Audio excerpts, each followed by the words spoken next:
These are the proposed dates, just so we know. They're just the third week. Yeah, I'm just putting them out there because some people may want to say, "Oh, that's not right" or something. No, It's I just, looked it over, it's fine. It's only the two next year that we'll have to talk about Yeah. these in November. well, I know Super Bowl and Valentine's Day come on the same day next year. Super Bowl's over. I know, but next year, Super Bowl and not Valentine's Day are the same day.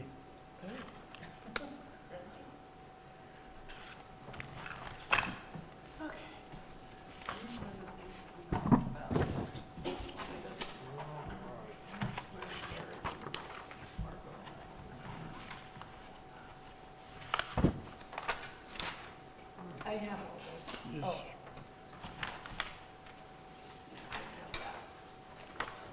Find my agenda here.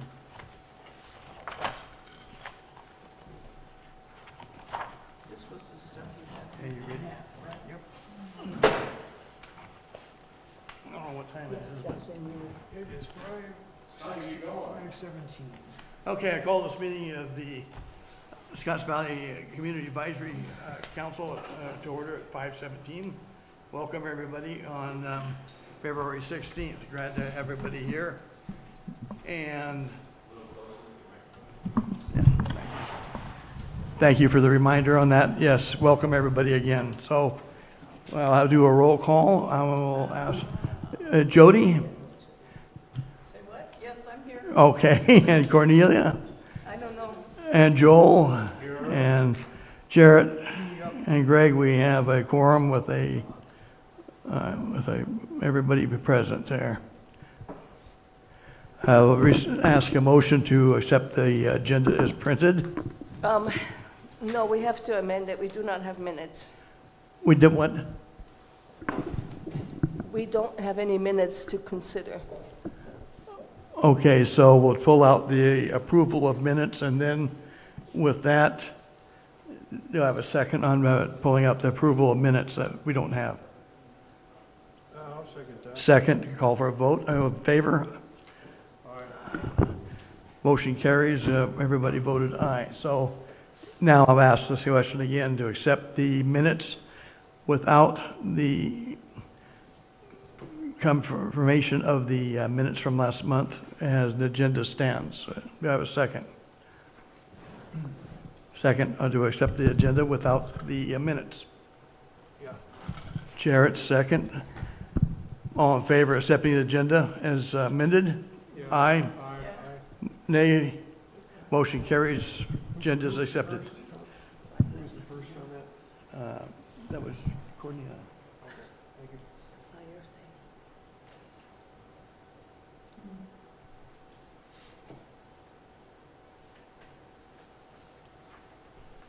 Okay, we come to the point, council business, old business, ratify the appointment of council members. At the last Board of Supervisors meeting, both Joel and myself were nominated back into the committee. Wait, did we have public comment? Okay, well, I was going to get to that just a second. That's I just want to get that we do have a full board, so just for information that we do have a full board appointed now. And we do have the 5 members back. At this time, I will turn it over to public comment. Anything, subject that you have that is not on the agenda, and we ask you to speak not more than 3 minutes. Chair recognizes Sky.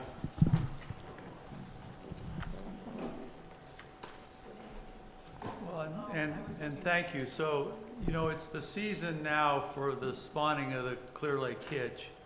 And there's been some articles in the Lake Co News particularly. And I just wanted to reiterate to this council that in the ag sector, every bit of protection of the Clear Lake Hitch, there could easily be a conflict with the pumping of frost protection water. And this is not getting carried through very well in the media. And I think in Scotts Valley here, it's particularly an issue. So I wanted to, you know, encourage you to agendize this for a full discussion so we could flush it out to what the effect in Scotts Valley would be. I think it really is important, just a few basics, to understand that the dynamics of each stream are different. There's a public kind of perception that each stream basically has the same dynamics with hitch and when they spawn, and how the water works when frost protection happens. It's all very individualized, and I think that's important to take that into account. And so, what would apply maybe in Big Valley does not apply in Scotts Valley, certainly not directly. And I think it's an important thing to agendize and get straight, because we're at a critical crossroads for agriculture in Lake County. I don't know if you've read some of the articles about the wine grape removals that are happening all over the place, and there are kind of people who want to think, oh, wine grapes, that is agriculture. Well, agriculture is certainly more than just wine grapes, and I personally always encourage a 100-year outlook on agricultural, preservation. And that's so much longer than most people consider.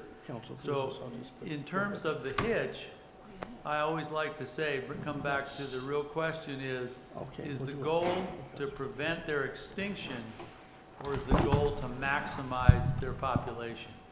And so I'm just encouraging you to agendize it for a future meeting for a full-fledged discussion. Thank you, Sky. Are there any other folks who'd like to speak regarding any subject that's not on the agenda? Not hearing any, I'll close the open session to the folks, and we'll go into council meeting. Consideration of We have a comment on Zoom. Oh, okay, I'm sorry, go ahead if they say their name, and go ahead for 2 minutes or 3 minutes.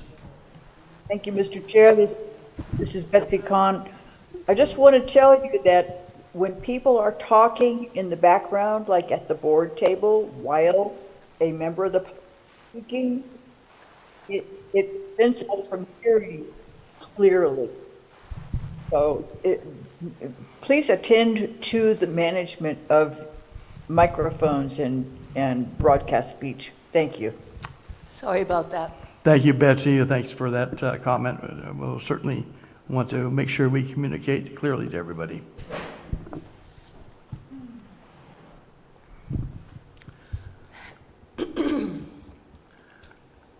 Okay, old business, we're going to have an election of the officers for this year for 2026, 2027. I'm sorry, for the year 2026. I now open the nominations up for chair. Do we have any nominations? Yeah. Go ahead, Jarrett. I nominate Greg for chair. Okay. Do we have a second on that?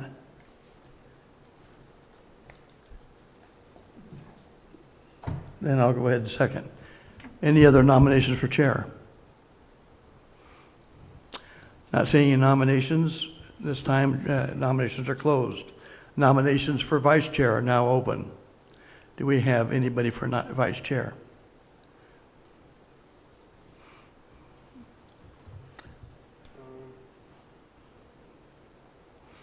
Not receiving any nominations for vice chair, Well, can I nominate yeah. Yeah, I'd like to nominate Jody for vice chair. Okay, there's nomination for Jody for vice chair.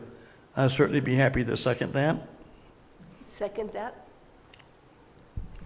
Very good. We have any other nominations for vice chair? Not hearing any. Nominations are now closed. Nominations for secretary are now open. I would like to nominate our secretary, Jarrett, who continues doing a great job. Do I hear a second? Jody will second it. Jody is second. Thank you, Jody. Nominations for secretary are closed. Seeing no opposed or contested appointments, we now close that, and I'll instruct the secretary to cast one ballot for each of those positions. Okay, moving on. We have the new business, general plan ad hoc committee report. Well, do we need to vote on the nominations? No, because there was no contested positions at all. So that's why the secretary voted one vote for all three of them to make that voted in. All right. Per Robert's Rules of Order, we'll get to that later. General Plan Ad Hoc Committee plus discussion and possible action. Who do we have to present that?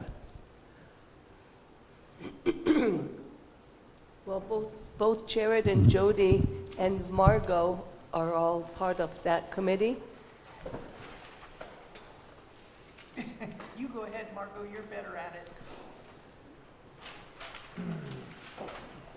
I didn't get to read your draft yet. I turned it off, so let me know if you get cold. Hello, Scotts Valley, Margot Kambara. I want to thank the council and I want to thank the members of the work group who are gathering final recommendations for updates to the general plan and the local area plan on behalf of Scotts Valley. So specifically, I'd like to thank Jared Hendricks, Jody Altic, thank you, and Sky for volunteering and brainstorming so we can gather our thoughts and recommend some changes and additions to community development. I'd also like to thank S.V.A.C for her suggestions and recommendations and identifying source material that we should consult. So what I have, and I'm sorry about the short notice, but I do have a working draft, and since it's on the agenda, this could be a short workshop on the draft that we have. People in this room have hard copy. I have it on my laptop, and I'm going to project it on the screen for those who are watching in Zoom land or PEG TV land. And then I suggest, unless anybody in the room has another idea, that we go page by page and see if we have any changes or revisions to the draft. Now, I didn't get all the notes from our last meeting into this draft, so that's to come.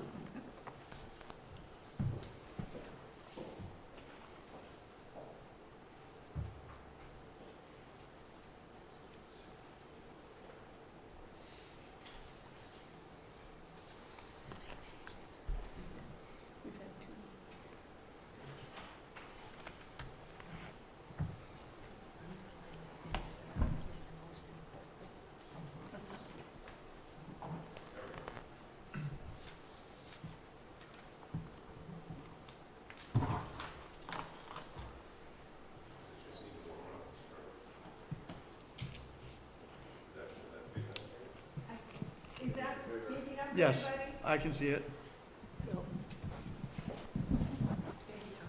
Can you So- make it bigger? Sure. It's the same thing that's on here. Oh, okay, Yeah, never mind. everybody in the room, you have a hard copy. Oh. I'm putting this on the screen for the benefit of people in Zoom land or PEG TV land. Do we have, Don't worry about it. I have it. okay, so do we have any comments about the first half of the page? I have a comment. Thank you for asking for plain English, or for anyone who doesn't speak English, the primary language. Thank you for bringing up an important subject, that the language should be plain English, or for people who don't have English as a primary language, at least in plain language. Right, I lose track fast when, and I'm not criticizing anybody because I do it myself, and I see the necessity of it, but I lose track when there's too many abbreviations and acronyms, you know, initials instead of things spelled out. I know you've got to do that. I do it myself in my notes, so I know it's got to be done, but I think I don't know what the solution is. I think every now and then, write out or say out the whole thing to remind people. right. Well, that's a journalistic standard, is on first reference, you spell out what the acronym is. And we have Sky to thank for this first point, and it's important, because what's the point of having a plan if it's not communicated clearly? Well, I'd like to second what Joel said. If you spell out the complete name and then the acronym after, like used in parentheses. That should clue the average reader that that's what that acronym stands for throughout the rest of it. Oh, I think that's properly done.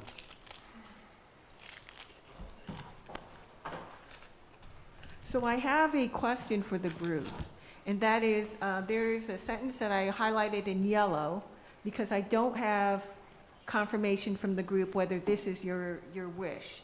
Now, and that sentence is, Scotts Valley recommends a closer look at the natural hazard mitigation plan and the development of a community wildlife protection plan for Scotts Valley. Now, those might be new terms to you. They are to me. But those are plans that are recommended to protect the community. Now, the Community Wildfire Protection Plan, we don't have one for Scotts Valley.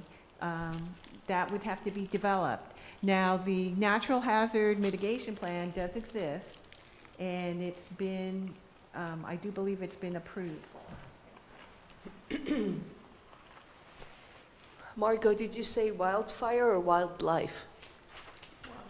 I think it's wildfire. Yeah, just checking. Yeah.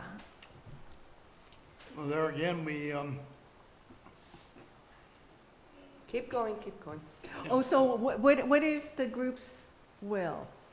Are you okay with the statement that Scotts Valley recommends a closer look at the natural hazard mitigation plan and the development of a community wildfire protection plan for Scotts Valley? I'm all for it. I don't know exactly what it entails from us.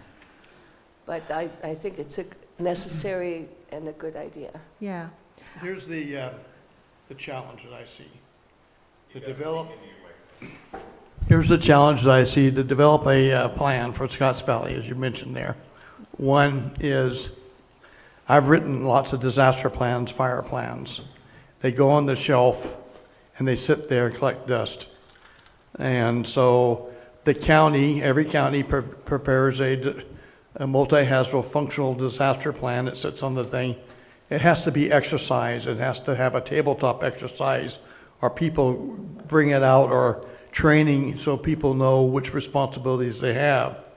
That would, I certainly is capable of being achieved if you get the Sheriff's Department Office of Emergency Service and CAL FIRE and other entities that would be responders to Scotts Valley, as well as in the 4th District, to come together and have an overview of what's needed to put the plan together and what's the plan detailed. The first thing, when you have a plan, you need to organize it. What disasters, what type of response, and so forth. And you have to staff the plan. Who's going to do what? And then there's direction and control of the plan going on there, and the reevaluation. So it's going to be a large challenge to get those people together to focus. If we say we want a plan, who's going to do it? Will CAL FIRE from the state and will the fire district have time or the priority to place that into getting it done in a time frame that works with our folks out here? I'm for it. It's just, I'm just tired of seeing plans sit on the, getting completed, sitting on the bookshelf of dust. They need to be exercised. Agreed. So my concern is, or point is, how well is the Scotts Valley situation addressed in the countywide plan? I don't know whether it's too late to interject anything that we would specifically like to see for Scotts Valley, Scotts Creek Watershed, et cetera. And I haven't read through the new CWPP to have an opinion on that, but I think it's critical that we see how well is our area addressed by it. Because it would be a lot of work to create our own. It'd be a lot of work. Yeah. What I could see is on the natural hazard mitigation plan, not necessarily, not creating a whole new plan for Scotts Valley, but just to make sure that Scotts Valley's issues are addressed. Well, here again, the hazard mitigation is taking away things like fuel breaks, clearance around homes, trying to, Public Resources Code 13,001, the clearances that are required, the state doesn't have the staffing to enforce that. It doesn't get done, and a lot of older people don't have the money to get somebody to cut down trees for $1,000 a thing and get rid of them. And so, how do we set the standard? The standards are out there in law, but they're not enforced to the sense that there's a people be able to do an inspection. So, yes, I think the education program of fire prevention is very important. For example, I've tried to get, and with along with this council, addresses with lights, the reflective letters all up and down the deal. It's not going to happen. People clearing things. There's only a few folks that took advantage of the crews that would do that. So all that put together, a number of other things, I think we'd have to come back and visit what exactly it's going to take. Okay. I think that we should just keep it to short comments until you've gone through the document, or we will never get done by 7. Yeah, Okay. but I'm all for it, and I think it's necessary. Very good, thank you. So I'm going to advance the cursor to the end of the page, and if there's anything that comes to mind, please let me know. I have a comment. The last part, brush abatement, community fire breaks, wildfire, well, just roadside vegetation clearing.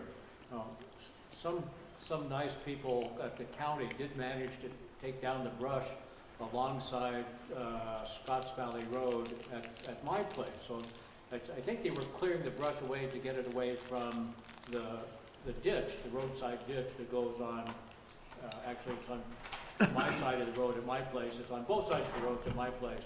But that brush removal is, well, let me say it's too much for me, and it requires specialized equipment.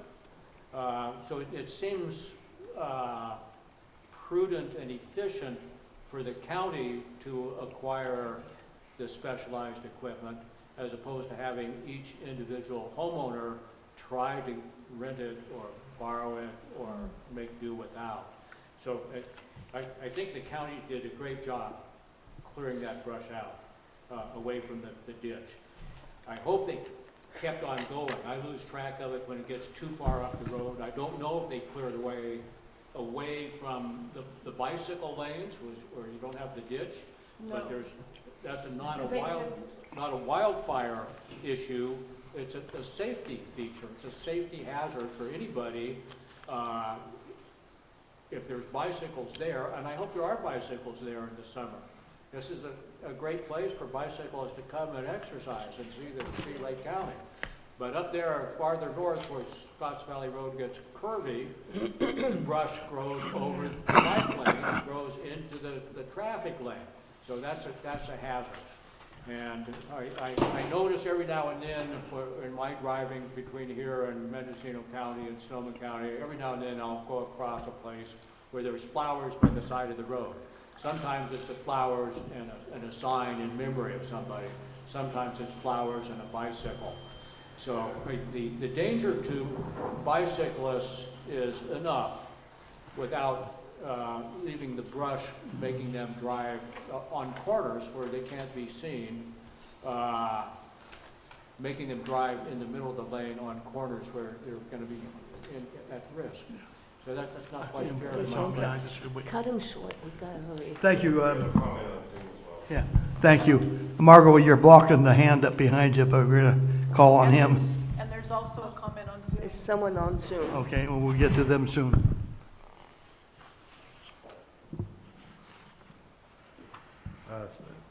This is Tom Lasik. Thank you, Board.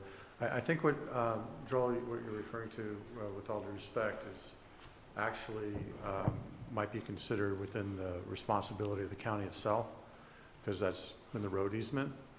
I think maybe the wording could be changed to emphasize that we're not really talking about what's the county's responsibility, but was actually the landowner's responsibility. So just to keep it brief, I think that might be something to consider as you review this document. Thank you. Thank you. And online, please? Please state your name and, Betsy Kahn. go ahead, Betsy. You know, first of all, the issues that are most significant to you are those related to your area plan. The area plan is a part of the general plan. All of the Community Wildfire Protection Plan sections include issues for each of the areas. So you wouldn't have to read the entire document. Look at the section that pertains to Scotts Valley, and I would really encourage you to do that. Thank you. Thank you, Betsy. Any other comments? Go ahead, Margot, if you want to complete. Thank you, Mr. Chair. May we go on to page 2?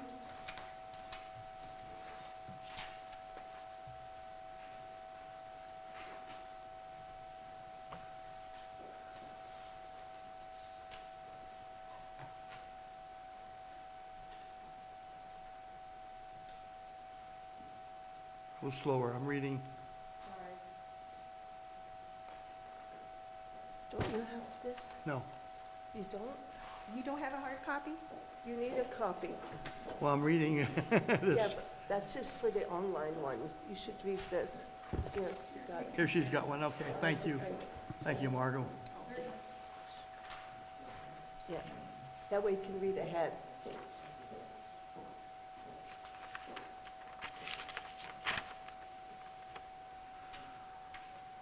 was right here.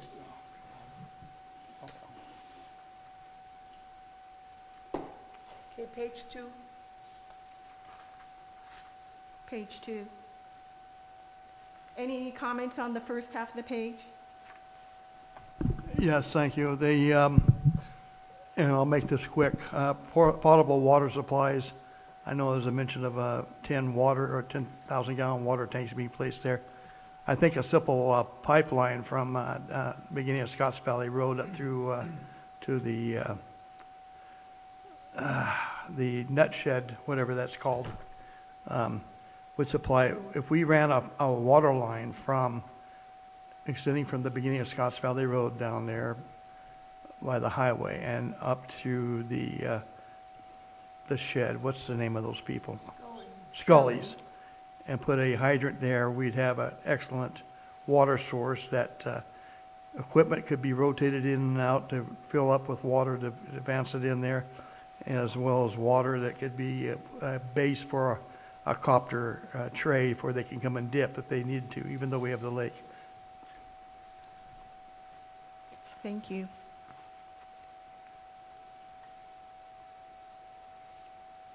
Anything for the second half of this page? Did I get everything written correctly? Did I capture work groups' comments okay? I have a comment.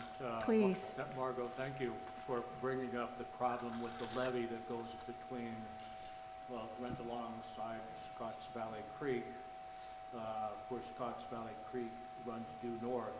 So I think at some point in past history, it probably didn't do that. It didn't run in a straight line due north.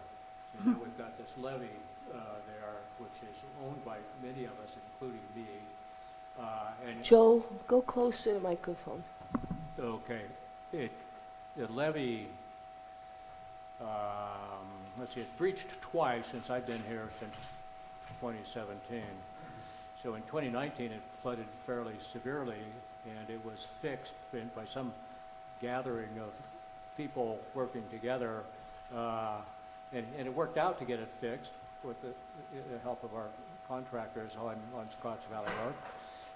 And then on the other hand, if we've got another breach now, and I'm faced again with, I have no clue how that's going to get fixed. I don't know if the owners care. I don't know if the owners know. I don't know how much money they have. And I would be in the same position, actually, if the wild hogs decided to root up that area and cause a breach. I don't know that I would have the funds to fix it. I don't have the funds readily available. So I think, I don't know what to make of that. It doesn't seem like a county-wide problem exactly. I suspect the people in Spring Valley or someplace would say that's tough, you handle your own stuff. On the other hand, it's a bigger problem than I can handle, and I'm sort of knock on wood and hold my breath and hope for the best that my part of the levee won't breach. Joel, that was one of the visions that I had under prior leadership. We had $16,000. I was trying to work on reinforcing levees. However, the money went other places, so I don't know where we are as far as that money coming back into helping, looking at levee rebuilding or how we can work with our flooding, but You know, that wasn't really dedicated to levees, Yeah. just for creek maintenance. but I was trying to work with the county department to look at working in, seeing the levees might be included for that. Yeah, they said though to us that they weren't. Anyway, go ahead. Yes, Brad. Yeah, I just wanted to say, next month, it's supposed to be on our board agenda to consider the contract for a company to start this flood study that we've been talking about. So that might be something to keep on your radar. I'm not sure what the process is going to look like, but maybe maybe the consultants would come out here to a meeting and possibly take some input. Or if nothing else, you could send written comment, but I just want to remind you that that's in the works, and we're going to be most likely signing off on that contract next month. Well, maybe I can get with you. We can look at how that feedback might be available Yeah, for the we'll next figure meeting. that out. Okay, very good. All right, I have nothing else. Anybody else have anything on this? I'm not hearing any of this. Finish the page. Oh, go ahead, Sky. Sky, go ahead. So, I'm not really, I don't quite understand the process here. We're talking about the bottom half of this page, second page? Okay. So then, the levy maintenance responsibility and liability would be part of this discussion now? Yes. Okay. When you're talking, yeah, it's not to the side, it's actually into the microphone. Okay, do my best. Better now? No. Okay, so the levy maintenance responsibility and liability is a huge issue. I'm okay. Do a very quick microphone. He's doing great. When you talk to the microphone like this, it doesn't work. You actually have to talk into the microphone, just like this. And then everybody will hear you in Zoom land. Thank you. So just to review, when we bought our property, we were not informed anything about the levy. We weren't told that it was our responsibility. We weren't told that we were liable for damages from breaches of it. We weren't told anything. So clearly, I see there's parts of this talk about real estate transaction. That needs to be cleaned up. I mean, that's absurd, you know, that goes on. In this level of disclosure, the current level of disclosure, that's just unacceptable. And if we are required to repair it, and I've often stated this question hypothetically, but say if the levee breaches and I choose not to repair it, you know, well, what then? You know, so that needs to be specified somehow, somewhere. Also should be appreciated the practical aspect of repairing the levee. It typically comes at a time when everything's totally flooded. And there's no way to make a repair with traditional ground tire driven equipment or track driven equipment. It's just simply inaccessible. So, I mean, this whole levy thing to me is just unrealistic. And it's not been conveyed to the property owners. And I don't really understand what the responsibilities are. In fact, it's a major factor in why I want to leave Scotts Valley. It's just absurd. And it's a tremendous liability. So I think, you know, somewhere this has got to get cleaned up, you know. Thank you. So, Sky, is it clear as it's written the points that you just made, you're not seeing those points articulated on the page? And it's okay if you don't, that means I just have to revise. Well, I think it's pretty good. I'd have to go back and wordsmith it, but no, I think, Okay. but the concept for everyone here, I Yeah. think people who don't live with the levee, they don't get it. And it's a big reach for them to come to this idea that, you know, I mean, it's a tremendous deal, and I don't think well, Joel's the only one who lives with a levee. So the vast majority of you don't live with a levee, so you don't get the reality of it. And then whenever we talk about the height of the creek and whether it's going to come over the levee, I don't think unless you've actually stood out on that levee and seen the water 1 foot from coming over the top, that you get the reality of it. And so I'm just saying, it's a real big thing. And again, not disclosed, not covered, not clear. I have no idea what the responsibility is, so. Is that, and I think, I don't know if it's wordsmith well enough, but I think so. I mean, yeah. Okay, well, thank you. Sounds like we're in violent agreement. Violent agreement. Well, maybe over here, but I'm not sure up there. No one seems to dispute Well, anything you're saying. are current real estate transactions, are they required to disclose those things now? I don't know how long you've had your property, but I know when I bought my property. Oh.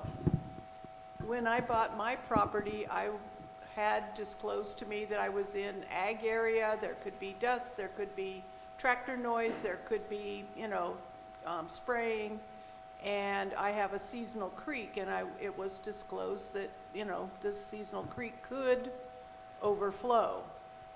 I had to sign a paper saying that I was aware of those issues. And I don't know, how current real estate transactions are. I haven't done one in a long time. So it's, maybe they've had to revise their disclosures. This is Tom again. Again, just for meeting, navigating the meeting, I think the question on the table is, does anyone have a problem with that language? Doesn't sound like there is. I mean, we have, sounds like everybody at some level is in agreement with making sure it's disclosed, whether it is or isn't currently, is a. Yeah, thank you, Tom. I think I can help, maybe. There was a disclosure when I bought my place in 2017, and it showed my whole property is in a flood area, floodable area, and that was disclosed. So everything from Scotts Valley Road down to Scotts Valley Creek within my boundaries was in a possible flood range. I think of that as probably not very, I shouldn't say it's, well, let me be careful about what I say here. It wasn't enough to inform me that Scotts Valley Creek would flood my place from up by the gated culvert and flow back. I kind of figured, well, as long as my levee is okay, it'll be okay. And I'm not saying my thinking was perfect or adequate about this, but I think the idea of a disclosure is to make sure the buyer, who knows nothing, and I didn't know anything, is informed about what could actually happen. So if I had a buyer coming to look at my place, I would tell them, hey, this place floods. This place floods. You can count on it every 2 or 3 years. It'll flood the ground every other year. It'll flood into the house. Looks like it 2 times every 10 years. So that, I think, a really adequate disclosure is something more like that, as opposed to the map that says, oh, you're in a flood zone. So just to keep it moving along, the language in the draft document is real estate transactions should have adequate disclosures about flooding. Does anybody have an objection to that? No. okay, then we can, It's okay if you understand what I think of as adequate is more than what is existing. okay, well then if it's not written in a way you feel comfortable, then I think what Ms. Kambara is asking is for different language. Okay. But if you are okay, then we can move on, otherwise let's fix it. I think it's been good discussion, but again, I'm trying to keep it moving. About full and complete disclosure of actual. Very good, flooding. yeah, that's. Go ahead. I think that's helpful, thank you. Go ahead. Say your name, Betsy. Thank you, this is Betsy Kahn. The problem has another component that isn't addressed in that text. The problem is that the levees were constructed by the county, not the property owners. And leaving the maintenance of those levees to the property owners is inappropriate. So I would recommend that you ask that the proper responsible agency for levee maintenance be identified. Thank you for that input, I appreciate it. Okay, yes, any other comments from the council members? Okay, I think we beat this. Go ahead, Sky. Well, I'm sorry, Greg, I don't know if you appreciate how important this is to those of us who live Well, along and a levee. Sky, I've stood on many a levee on floods over California and been washed over with it. I know where you're coming from. Okay, And that's why so- I'm here, is that I am concerned. So I think the one, if you're going to talk about how this is written, with real estate transactions, maybe in the middle of Scotts Creek levy and levy maintenance responsibility and liability, that kind of breaks it up. Maybe if that were to put above that, and then the two items here about levies, both about, who's going to do it, who's responsible, and all that, if they could be put together, that might be a more clear thing to make the levies stand out as their own complicated issue. Right, it's not just flooding, it's levee maintenance needs to be addressed. Correct. So Supervisor Rasmussen, is this something that maybe these folks should address with the county department about this? Well, I think what you're doing right now is you're taking a look at what your ad hoc committee has brought back to see if you agree with this language or you want to adjust it. I think that's what that's all you're doing right now. And I think- So I think, getting through the document and trying to determine if this is the direction you want to go is what we need to do right now.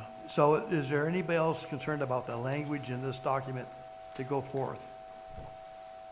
Is it pretty well stated, we have a concern, levy maintenance, so who's responsible, who they belong to? And just so I understand, I was understanding this presentation tonight would be to get some feedback and then bring back an updated draft at the next meeting. Okay, Correct. Yeah, so your ad hoc committee still has the ability to, and they're here listening, so they can have more detailed discussions in another ad hoc committee. yeah, we're sending messages to them of what our concerns Right. and thoughts are being. Right. So this will refocus on that. All right, let's move on to, what's the next item here? Page 3. Well, before we leave this page, so Sky, can you repeat what your suggestion was? You wanted to regroup or reorder the points on this page? I think take the real estate transaction, it's good. The real estate transactions, you could move that above Scotts Creek levy, and then have Scotts Creek levy and maybe levy maintenance responsibility and liability, at least next to one another. If not joined together, I don't know, that's a wordsmithing thing, but the real estate transactions in the middle kind of breaks the levy flow of consciousness, if you want to call it. Okay, very good, yeah, I'll take care of that. Is that okay with the group? Yeah, Okay, I would thank definitely you. combine, the phrase disclosure to include flooding and levee maintenance as, as indicated in the parcel, that we're discussing. The disclosure has to include levee maintenance and the fact that the levees are an issue, or could be an issue.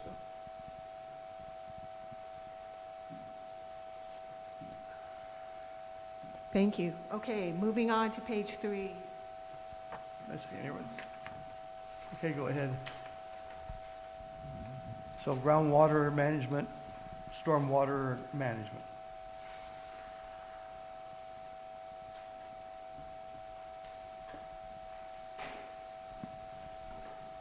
On those two items, any comments from the council members?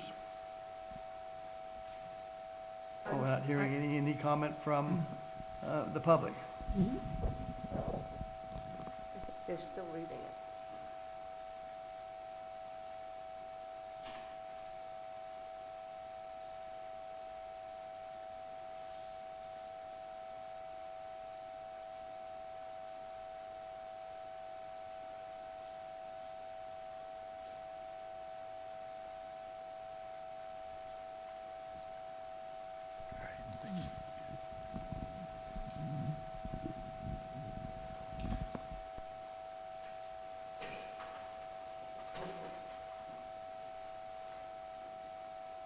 I think you covered it pretty well. Mhm. Very good. Let's go on to Community Wildland Prevention Plan and Water Supply during Catastrophic Mutual Aid Agreement.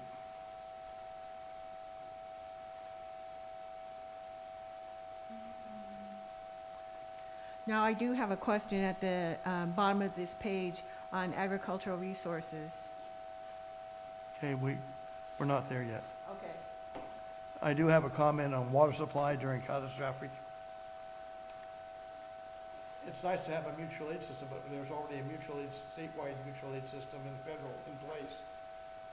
Normally speaking, when there is a disaster in a local jurisdiction of a city and the county, the city can declare a local disaster, which would support the county declaring a local disaster, and it could lead to a state. But anyway, they open the money and you have resources. When we talk about the city of Lakeport entering into emergency domestic water thing, I think if your Office of Emergency Services under the sheriff can identify there's a water source need for this, that there are resources. And I know managing in Southern California large floods, we brought in water tenders from the National Guard and placed them all over the place with potable water. And so that called for us. Oh. So I know that we went outside and got the National Guard to bring in potable water, large water tenders to do this. So I'm not sure if the city of Lakeport would be interested in getting in a mutual aid agreement with the county if a situation occurred in the county and the county Office of Emergency Services started coordinating the response to it. Both the city of Lakeport and Clear Lake would be asked for resources as well as outside neighboring counties. And there are those type of potable water for domestic type of things that could be brought in. And so that's just, I would ask that we look at the county's disaster plan or multi-hazard functional plan as far as domestic water, and is there a plan to bring domestic water into our local areas Are quickly? you trying to say it's already in place and we don't need to worry about it? Well, I'm saying that I don't think the city's gonna wanna do that when the county's gonna come to them, asking them for resources that they could respond in. But we can't speak for the city of Lakeport.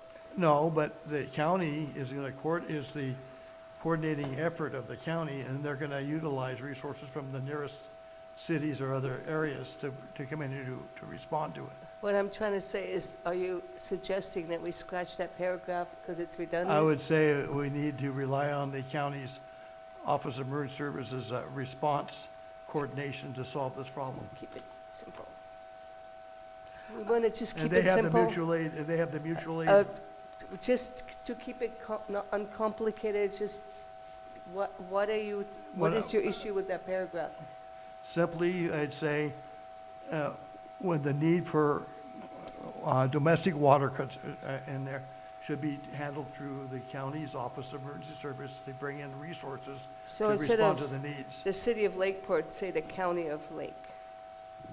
The city of Lakeport shouldn't even be in there. It's only a resource like many other people to bring in water or whatever other type of supplies or needs. I know what you think we should. I'm just saying, what should we do with that paragraph? Scratch it and say, utilize the county's Office of Emergency Services response plan for resources to meet with the water crisis in this particular case. I have a question for, well, several questions for the group.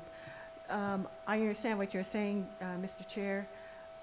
In terms of logistics, since Lakeport is your neighbor, what do you think of your neighbor when you are in crisis, Scotts Valley, you have a catastrophe, say there's an earthquake and you have broken water lines and you are in need of water, that you rely on your neighbor, you ask your neighbor, can you please help us?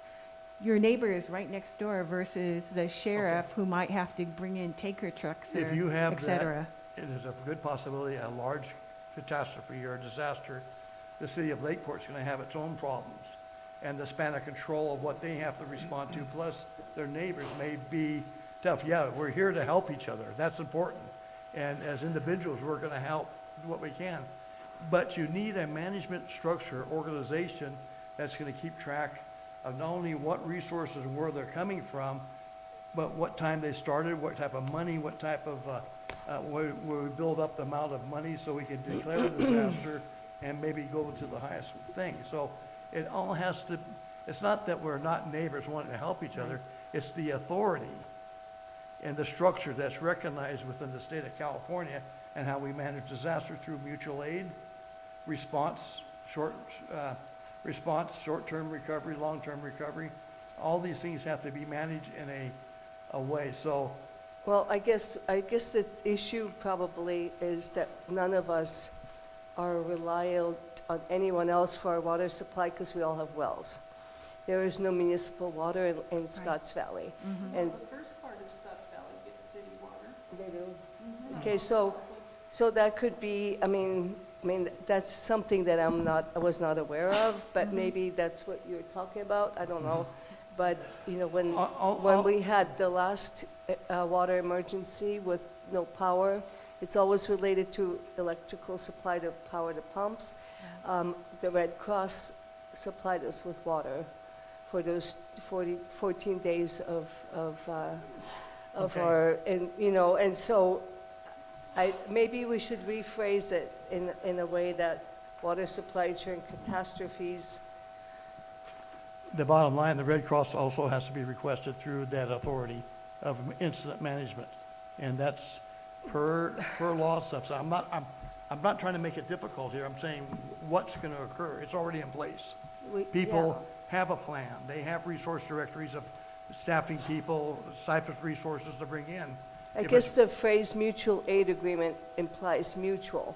So what are we going to do for Lakeport if their water supply gets cut off? We can't really offer anything in that sense. So maybe the problem here is the phrase mutual aid. So, I don't know. think it's simply rely on the county's disaster plan to provide those needed resources and response that needs to take care of the problem. I just want drones here to drop us some food when we can't get out. So, I mean, I've managed a lot of large disasters in California. It's the way the law reads and then how we do stuff. And so basically, the county OES should be responsible for getting those needed resources in there per their plan, resource directory of how we do that. And they should be reaching out to which agencies are going to supply those needs. Very good. So, shall we, strike this paragraph then? I think so. Okay. Okay, moving to agricultural resources.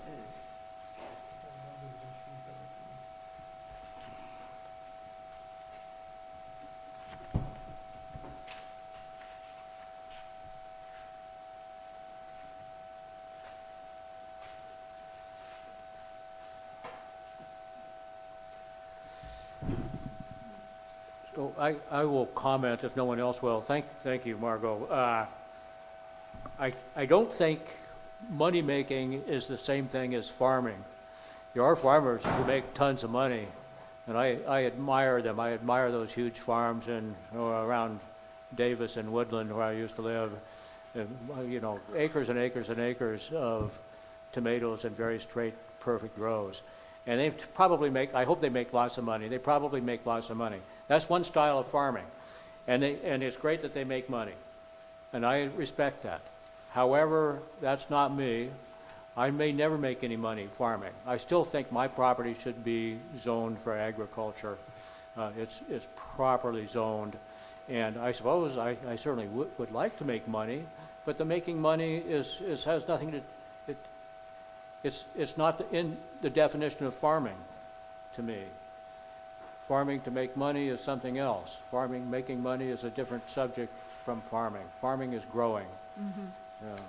Do I need to make any changes, Joel, to the text? Well, that's a good question. I would say you might add a sentence that farming is not the same as making money, or farming may or may not be profitable, it is still farming, something like that. Or maybe the value of agricultural land should not be tied to its potential of, you know, economic significance, because it's related, it's a relative term. This is Tom. As a suggestion, and I think this is an important discussion because there does seem to be a mindset with some people in the planning zoning department that if you have less than X number of acres, it's not profitable, therefore it shouldn't be considered agriculture. So what I'm hearing you say, Joel, and what I'm hearing others say is that that mindset isn't necessarily valid or productive. It's not valid. So maybe as an action, and I'm blabbering a lot, so maybe as an action, the committee can come back with a better paragraph that emphasizes what Joel is trying to convey. Yeah. Yeah, go ahead. No, that's very well put. And, you know, before we had this discussion, it never occurred to me that anyone would think that way. You know, and to think, well, of course, I have my own bias, but to think that the county, after all its feedback about how valuable the scenic agricultural aspect is of Lake County, would even consider the definition of economic value when they consider an agricultural parcels designation seems ludicrous. I mean, that would never even have occurred to me until this conversation, because, I mean, duh, right? I mean, unless I'm totally missing something, right? So, Yeah, which I could be. yeah, there's a lot of people in the farmer's market that are, you know, earning money on parcels that are not less, I mean, they're less than 40 acres, maybe even less than 10. And they produce and make money and sell, and We have a farmer who sells all his stuff that's grown in his, you know, right. 100-foot backyard. Yeah, and I'm sure, I might be wrong in this, but I have this feeling Sky's standing right behind me to elaborate even more on that capability. For sure. Because he's lived that experience. I think maybe just for expeditious is to take an action to insert a paragraph with that theme for the next round, for the next version of this draft. Okay, so I may be calling you, Cornelia, to capture your last few statements, because I don't think I got it quite. So hang on to that. I will try. Hang on to that thought. I will be referring back to the recording of this meeting. But Okay. I do want to capture that sentence. Of course. Okay, so moving on to page 4, I just- still on agriculture. Sky has Yeah. something. Yeah, thank you. So just to respond to Joel's comment, I think you don't want to, I have a hard time picking these words carefully. you don't want to distract from what real economic agriculture is and confuse it with hobby farming or hobby gardening. And it's a difficult distinction to make. Question. Is this going to be input on how it should be worded in this document? What you're going to tell us? Yes, of course. I think so, yes. Okay. So one, and this is probably an inadequate thing, but one check that I used to use is, do you report your farm income on a Schedule F? If you don't, most likely you're not involved in economic agriculture. If you do, most likely you are. And that may be overly simplifying it. So, but I think, yes, small scale farming is relevant. Diversified crops are relevant. But it's also, you know, maybe it's just not an old McDonald's farm kind of thing. And I think the traditional major crop people, they're kind of into thinking, oh, well, that's just irrelevant. It's like hobby farming. So it's an important distinction to draw somehow. And then when you get into the parcel sizes involved in it, the people in traditional crops, they think it's a smokescreen for subdivision to residential parcels. So that needs to be negotiated very carefully. And I don't think you want to do that. If you want to ensure that intensive agriculture, that's another term, small scale agriculture, both in livestock and in crops, can be done, and in with long-term security, but you got to avoid this potential to have it, smoke screen to residential development. And that's a very difficult thing. I don't have a program worked out. I'm not sure that anyone does, but that's the challenge. Just to back up just a hair, under ag land preservation, I think we should work in conservation easements on that. As another. You're talking about land trusts, agricultural land trusts, and conservation easements? Yeah. You're wanting to add that to the Yeah, to get sentence? conservation easements in there as a tool.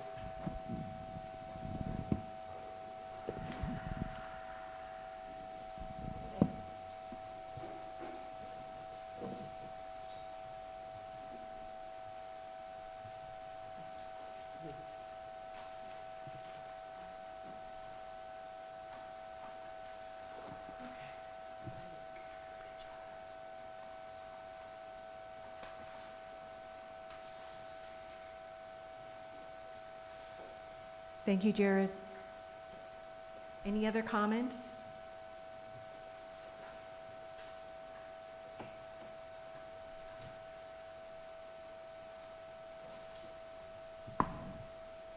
We're still on page 4. We're on 3, actually. Are we? We're going to 4 now. Yeah, we just finished 3, Yeah, we finished Oh, we three. finished 3, okay, great. I think. Yeah, your comment was finished 3. I think that page 4 just provides a backdrop for everything we just said, as, to underline everything we just said.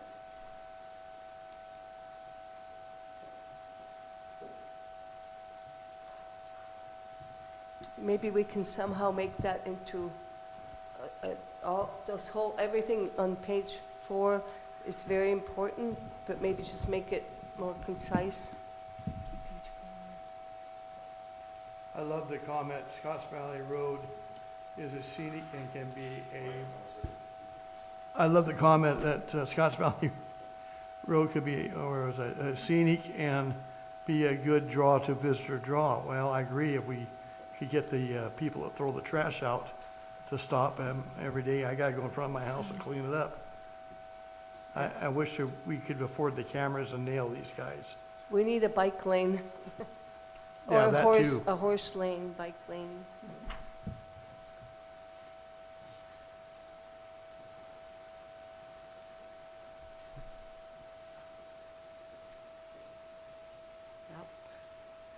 Any comments, questions on page 4? I think it's important. I think it's important that people take to heart the part about labor. Yes. It's easy to glom over that, and this is potentially a significant challenge in Lake County right now. And again, going back to, how long is ag land preservation? How long of a time frame is that? I always encourage 100 years. And so I think it's important to maintain that kind of perspective through these discussions.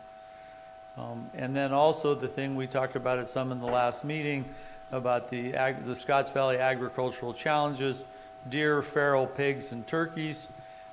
If the public could take some, responsibility, funding, whatever help in getting those things controlled, that would be a real help also. That sure would be, Yeah. especially the feral pigs, because they require, you can't just deal with it on your own property. We've discussed last meeting about the Fish and Game or Fish and Wildlife and going to them for that. They do have trappers and other things. I have a clarification question. Cornelia, you mentioned the bike lanes. Would that fall under the paragraph about agricultural tourism and ecotourism? Where would you want that to be located? Well, I know that the high school bicycle team that does the mountain biking goes by my house every day for training, and I do hear brakes being, now that we have a good clean road, people are going faster. And that's why I hear brakes squealing, but yeah, it's used a lot, and a lot of people use the Scotts Valley Road for biking. Yeah, and no disagreement there. I'm a big fan of bike lanes. I was asking the question. I think so. Were you envisioning that as part of recreation Yeah, or I agree. agritourism, the introduction of bike lanes? Mhm. Definitely should be emphasized in both. Thank you. I think the key questions are, does our existing bike lane that was done under grant work need maintenance or repair work? And is there any kind of promotion that we could do to get it on the map again better?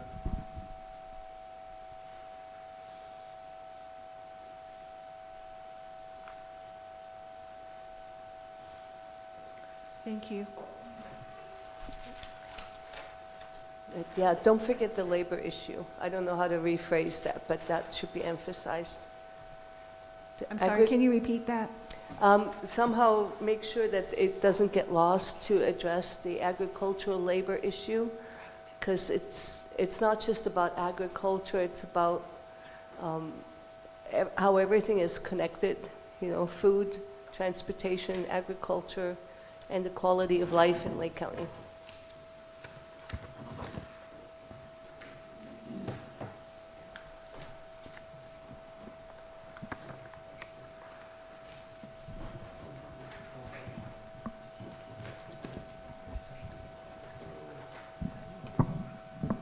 And so that takes us to the page 5, and that's as far as I got.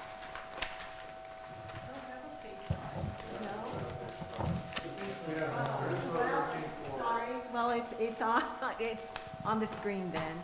It's just two sentences from page 4. Oh, I see it, yes.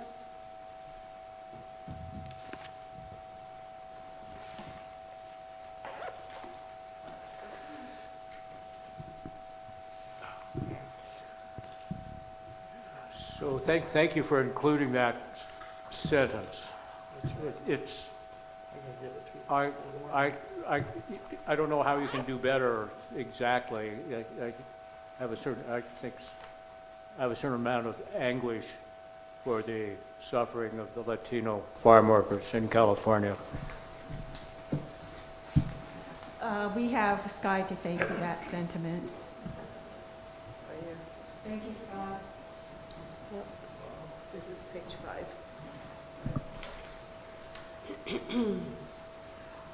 So that takes us to next steps, if you don't mind.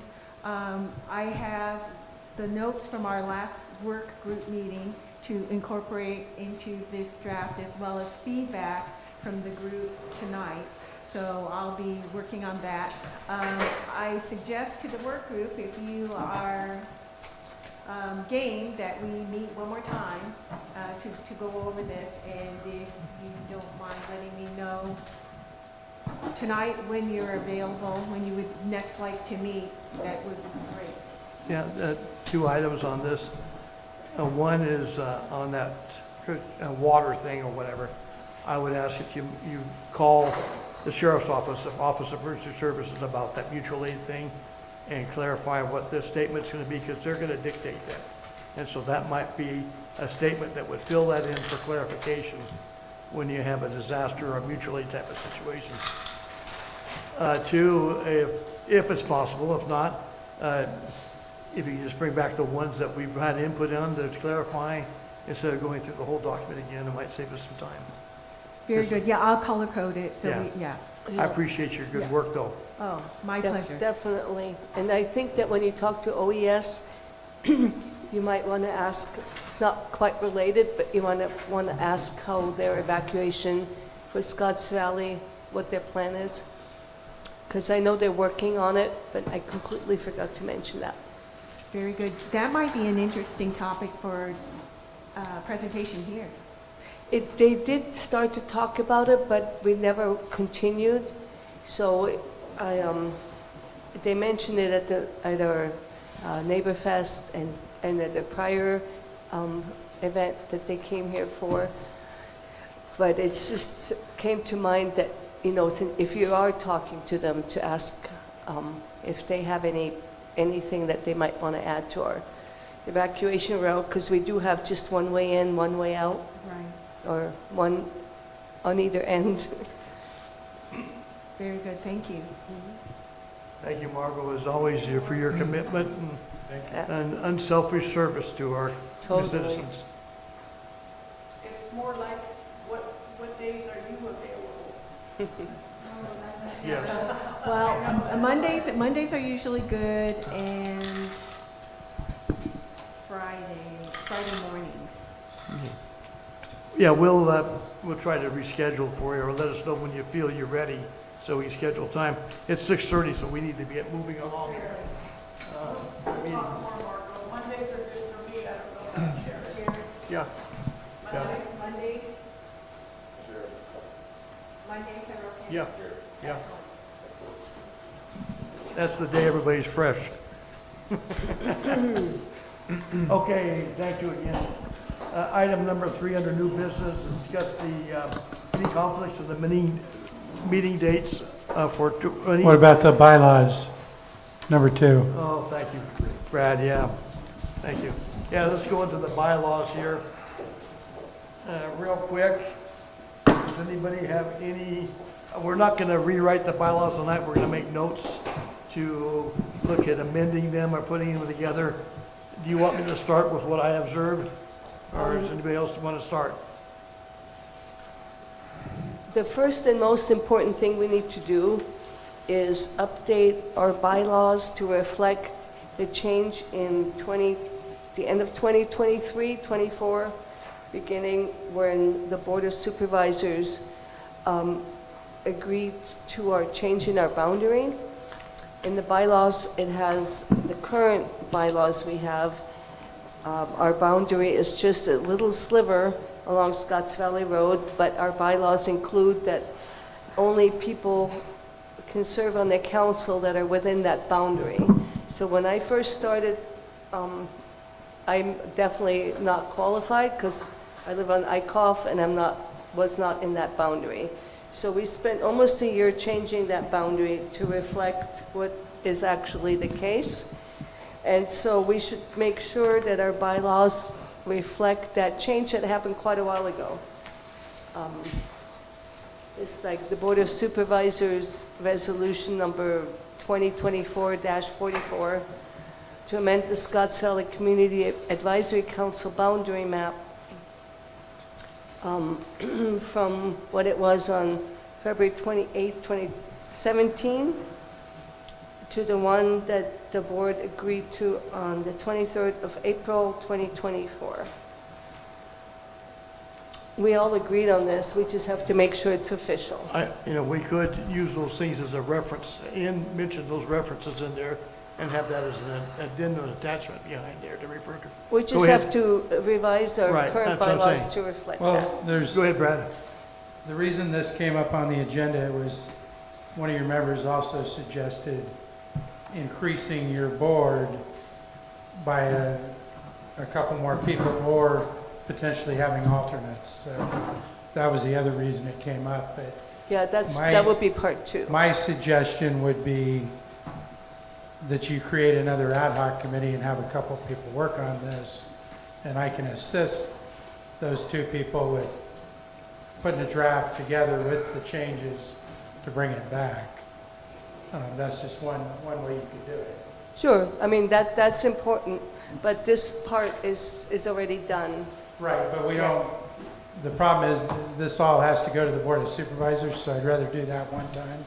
Sure. Just one time, Okay. rather than, if I take this back now, I gotta put that on the board agenda, then I gotta go back again with further changes, so, No, we Since- don't want you to do yeah, that. since we're talking about making some changes, let's go ahead and try to figure out all of the possible changes.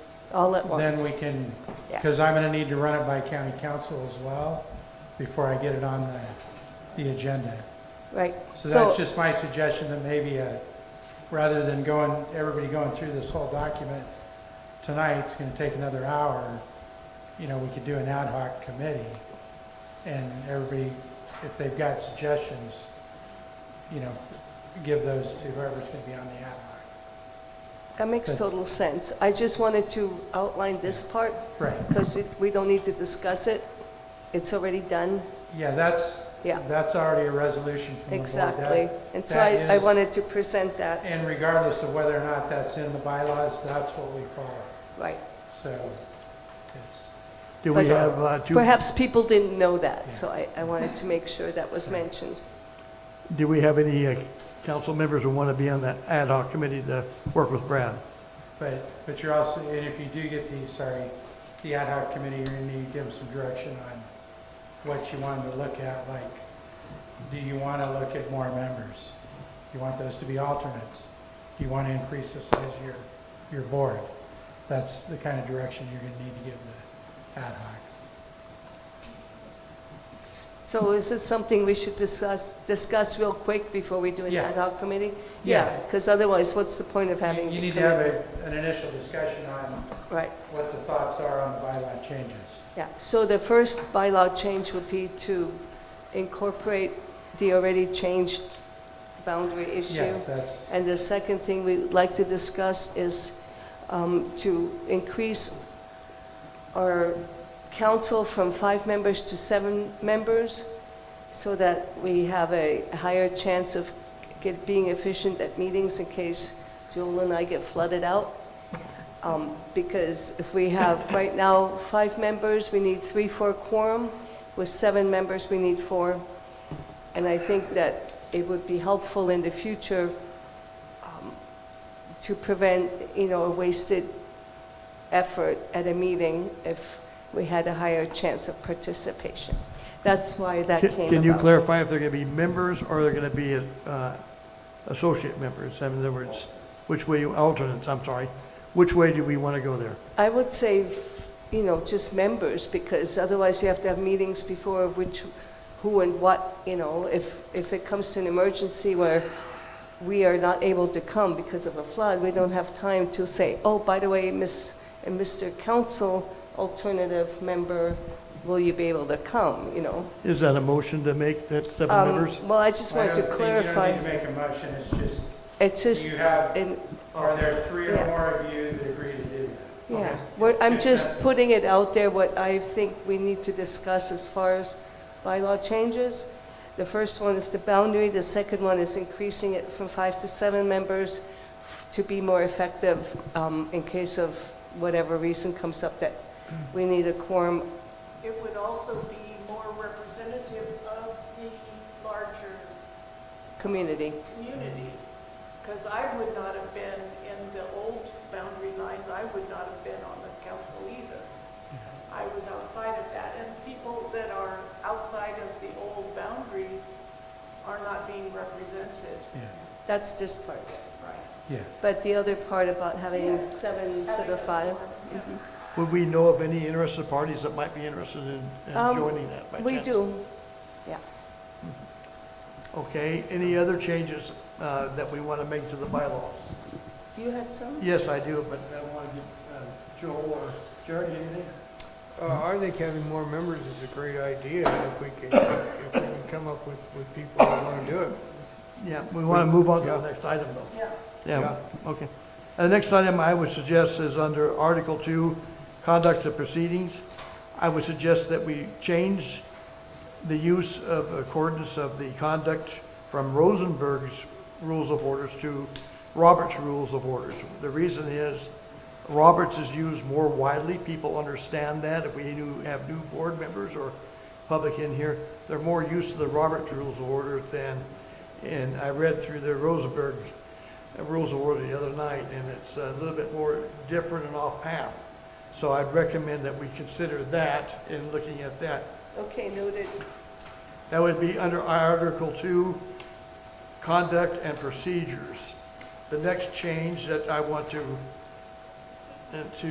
bring about is to review the responsibilities of the vice chair, and we'll get back to that. Just, I think there's some cleaning up and some wordsmithing needs to be done on that.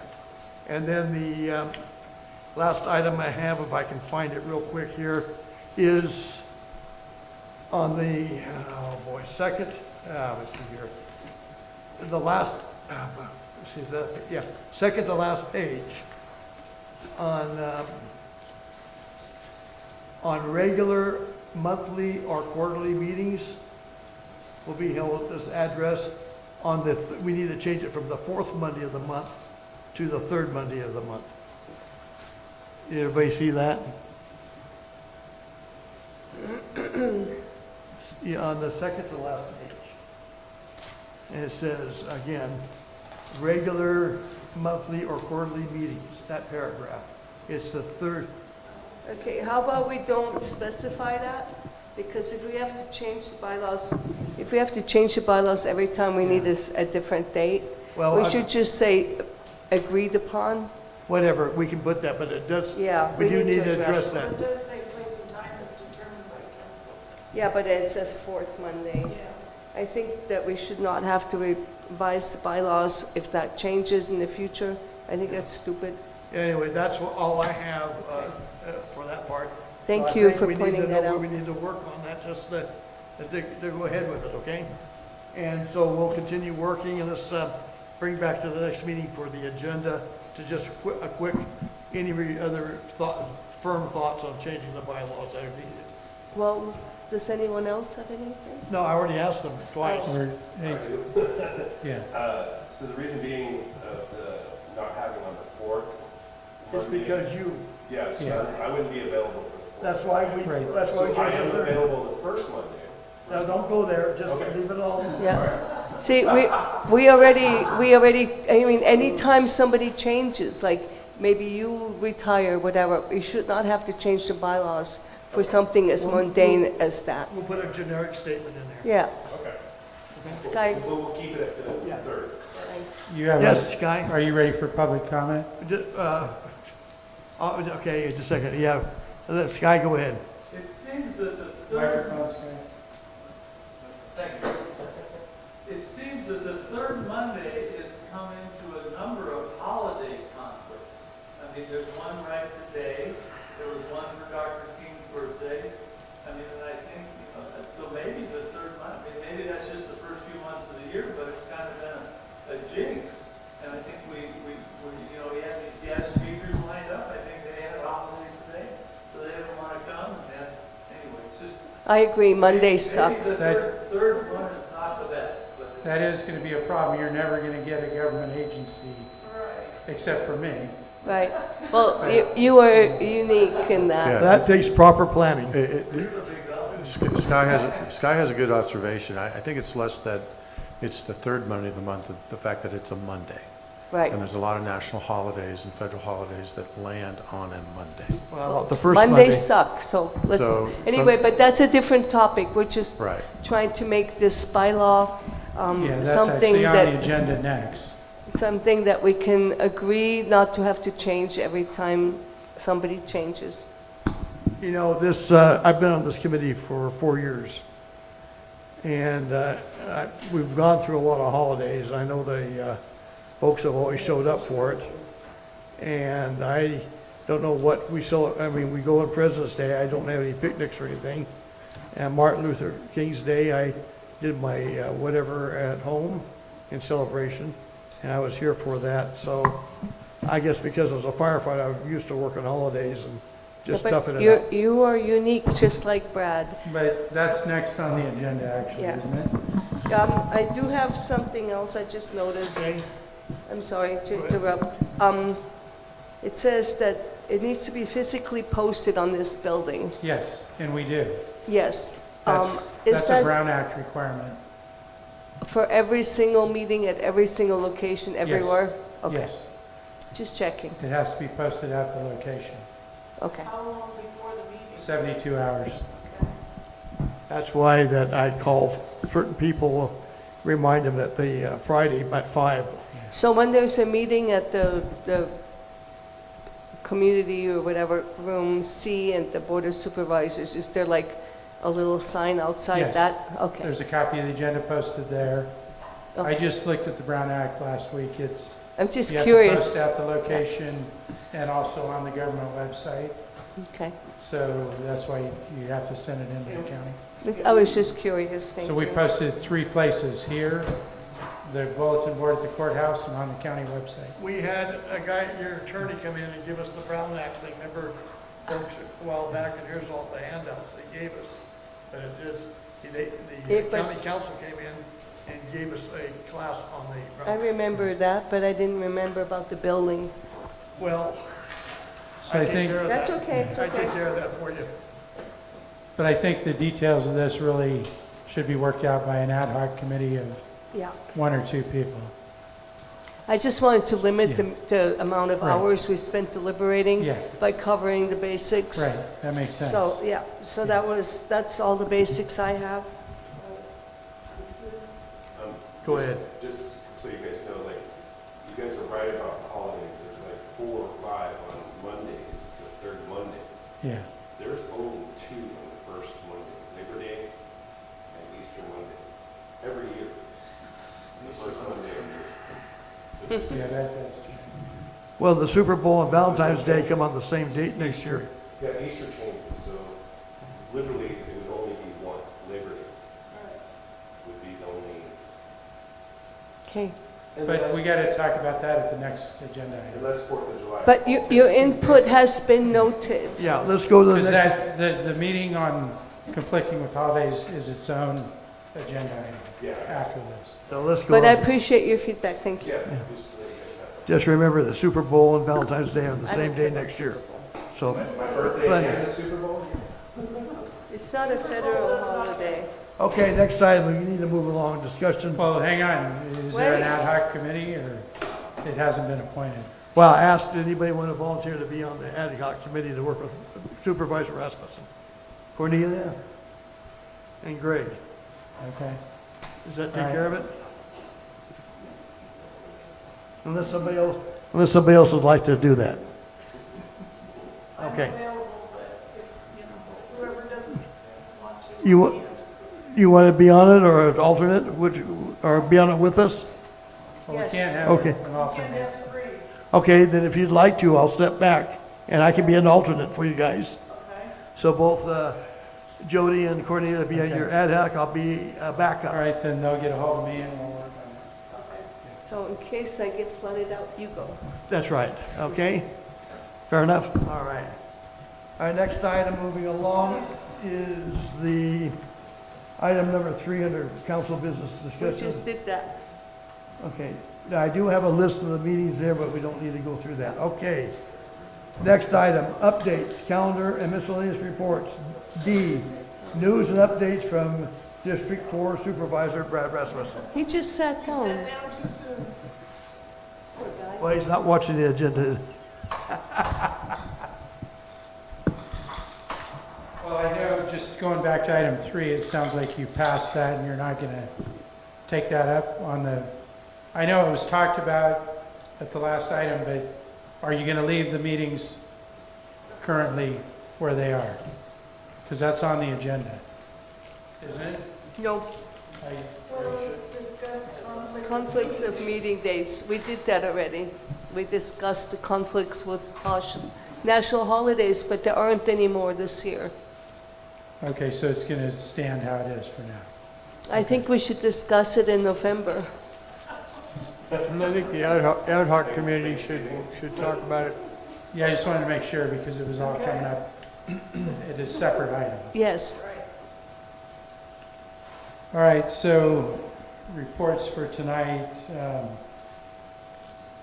I'll start with Coloma. I just want to do a brief statement on this. I don't know if anyone has heard of the Coloma Hydrogen Company, but they've sent letters to hundreds of landowners in the county. And it was mentioned at our January 6th board meeting that they were going to be contacting landowners regarding subsurface imaging to see if there's hydrogen reservoirs in this region, Lake Mendocino, Sonoma County. So I don't know if anybody out here that's a landowner got letters, but hundreds of them have gone out throughout the county. I didn't get And, one. okay, so just wanted to mention it because there's been talk online about it, and they did do 4 public meetings. Well, they weren't public meetings, they weren't private meetings, but they were invite meetings where the landowners that got letters were invited to an in-person meeting at the Lakeport Community Center last week to answer or ask questions and things about what they're doing. But basically what it is it's a company that's doing some non-intrusive surveying to see if there's hydrogen under the ground here. So that's going on. There is no project submitted to the county. There's nothing in front of us for anything related to drilling for hydrogen or anything like that at this point. I just wanted to throw it out that was going. That's out there in the community if you haven't heard. Or if you do hear about it, that's what it is.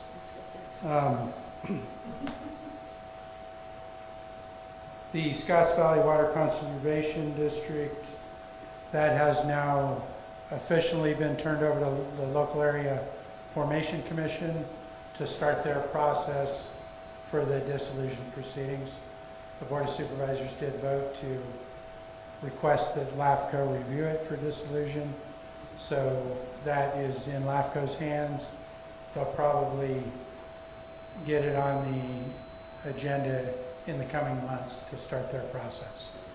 And the actual conservation district, as of mid-December, has no board members because nobody that was elected even applied for re-election. So it's completely unoperational at this point because there are no board members. So just wanted to update you on that. The Hitch Community Science is going on again.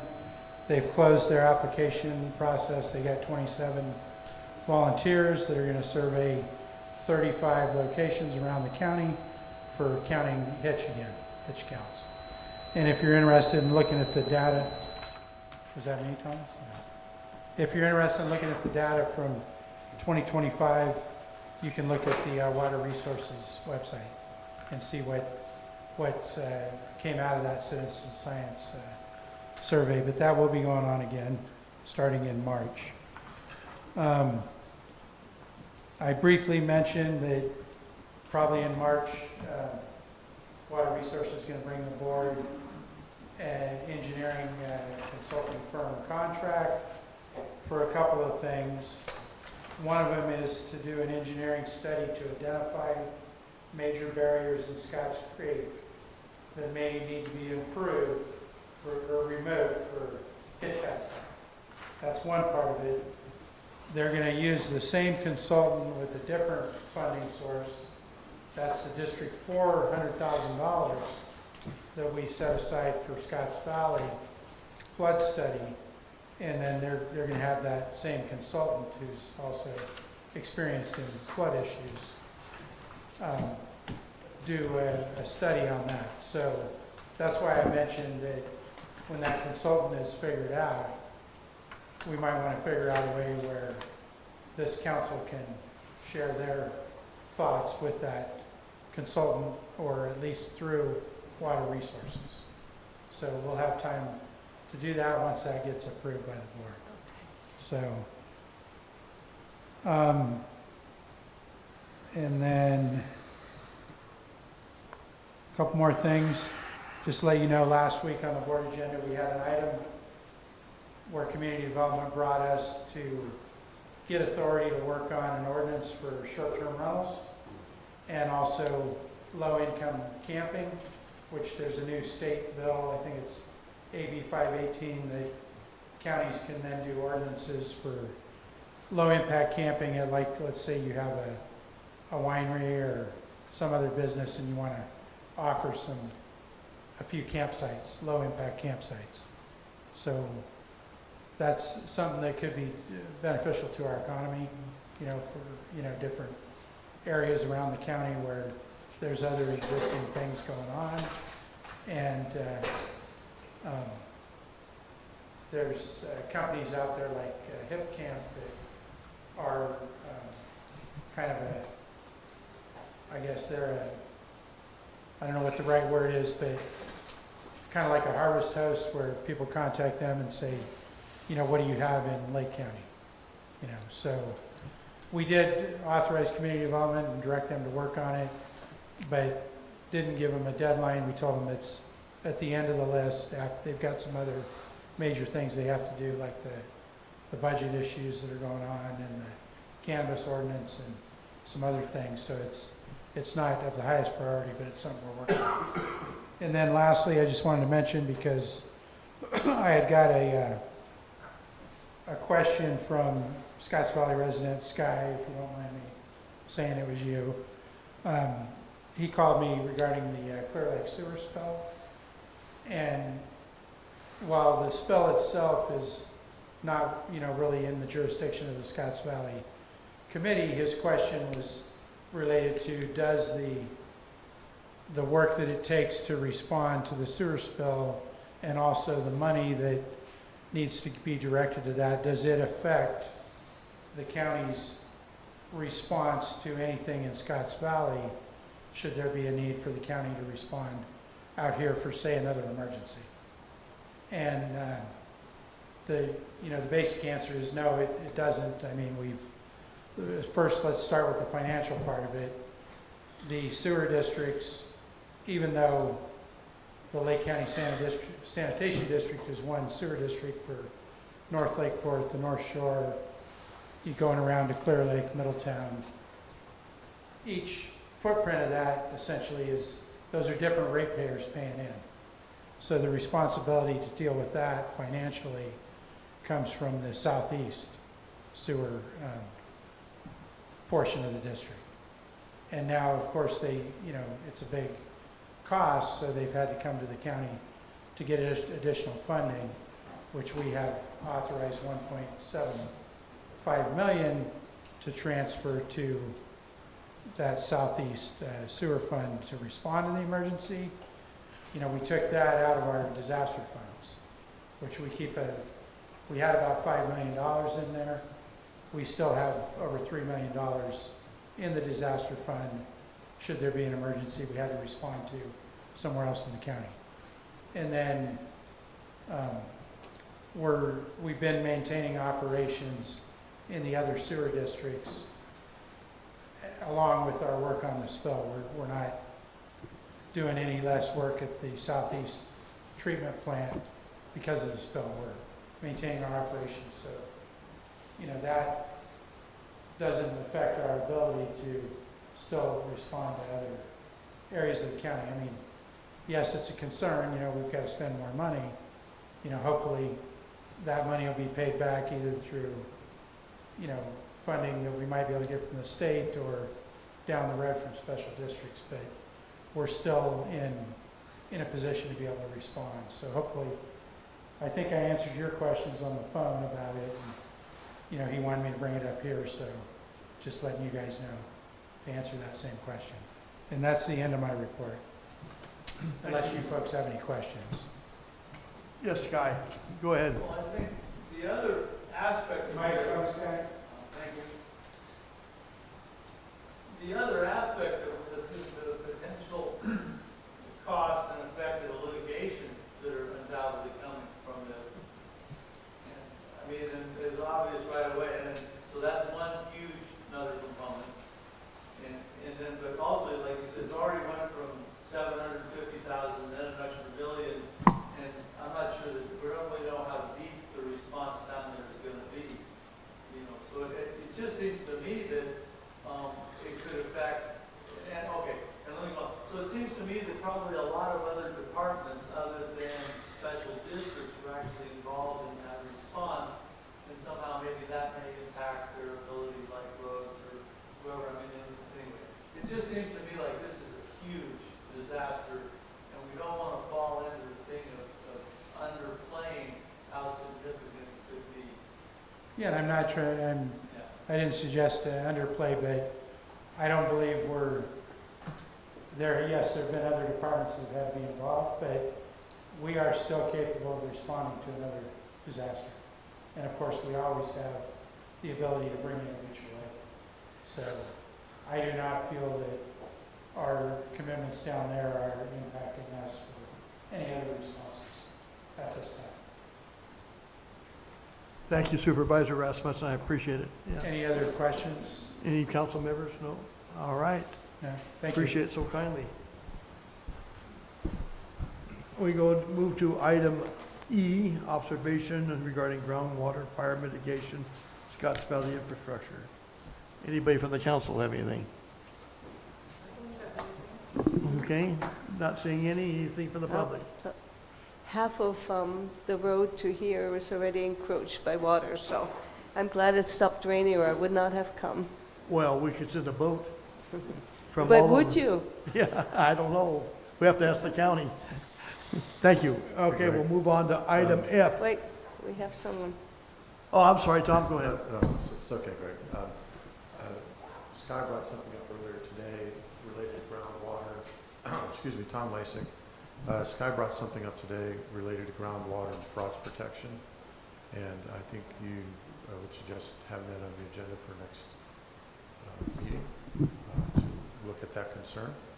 And then also, as part of that suggestion is to get an understanding of how many acres of agriculture you have that might be affected, the groundwater table as it relates to the hitch and to... Can you say that again? You're getting a little quieter. Yeah. Yeah, sorry about that. So to start over, I apologize. It's okay. Sky brought up earlier today about the interrelationship between frost protection and the potential risks to the hitch migration. And I think that should be on the agenda, but to prepare for that, I would also ask that you look at the amount of acre of agriculture that might be subjected to frost protection that is also potentially related to the Scotts Creek and how much water is flowing through. It's a fair question, and I think it needs to be discussed. Thank you. We've had presentations on the fish and the hitch on the pass in detail with the department as well as how the water and how it relates.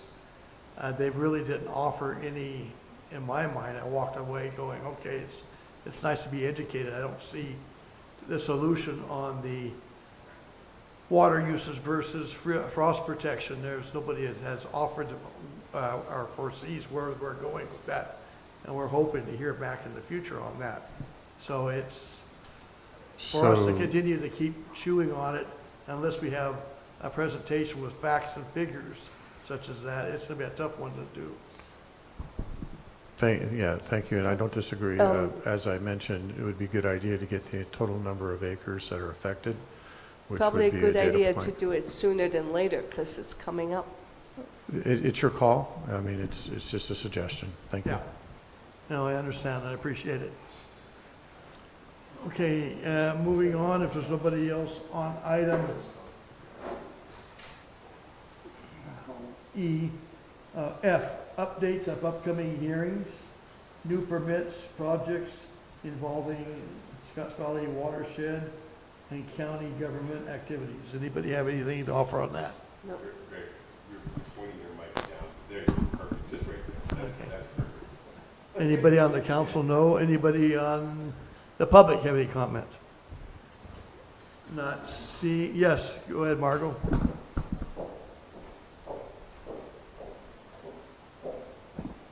Thank you, Mr. Chair. There's a hearing coming up in the Board of Supervisors Chamber on March 5th.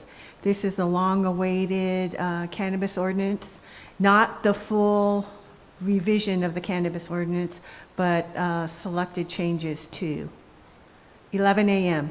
And it's going to, I'm sorry, March 3rd. And then watch for the agenda, because that's where we'll see the files associated with that agenda item. That will be the Friday prior to the meeting. Correct? And this is regarding what? The cannabis ordinance, specific, yeah, just certain changes to that ordinance. Well, it could come out Friday. Hopefully it would come out Thursday. I don't know, but yeah, we'll see. Fingers crossed. Thank you. Okay, thank you for the updates on those meetings. Moving on to item G. Ongoing input, general plan and local area plans. I think we got a lot covered today already. Yeah. Thank you, Margot, I I think appreciate we're it. good on that. You did a good report today, and especially where we're at here. I'm not hearing any other comments on that. We're going to move to item H, council member updates and calendar items. I think we've heard some issues or some items that are requested for the next meeting or future meetings. Do you want to talk about the St. Patrick's Day? Well, yeah, we're going to have, go ahead if you got the dates. If not, I've already bought my 3 tickets. Do you know the date? It's posted over there. 21st, I think. It's upcoming calendar Right. item. Right, okay. Yeah, Doug Patton always does a great job in cooking that corned beef. And so I moved here in 2001, or actually December 31st, 2000. So since that time, I've been to every one of those feeds, and I've enjoyed it, except for the one that we canceled. Limited seating. Pardon me? Limited seating. Yeah, call Judy and get your tickets there, reservations in early, so get on top of it. Okay. Anything else for upcoming meetings? Not hearing any, except the Super Bowl and Valentine's Day are on the same day next year, so figure out how you're going to get your brownie points in ahead of time. Okay. Item I. Next agenda. Yeah, next agenda. So anybody have anything particular they want to put on there? Well, we have what Sky mentioned. Spell And it then- out for our secretary. And then the update, feedback from Brad's ad hoc committee on the bylaws. Those 2 things? Okay. And the ad hoc on the general plan. Oh, update from Margot? what we talked about, On the general plan. the climate adaptation plan, right? General plan, Oh, general plan. local area plan. Okay. And Jared, do you think we might see BLM presenter at all? He's talking about the month after next. Okay, so that's good. All right, very good. We have somewhat input on our agenda. Not seeing any other business, I call this meeting to adjourn at whatever time it is. 7:05. No other public, no comment from Zoom? No.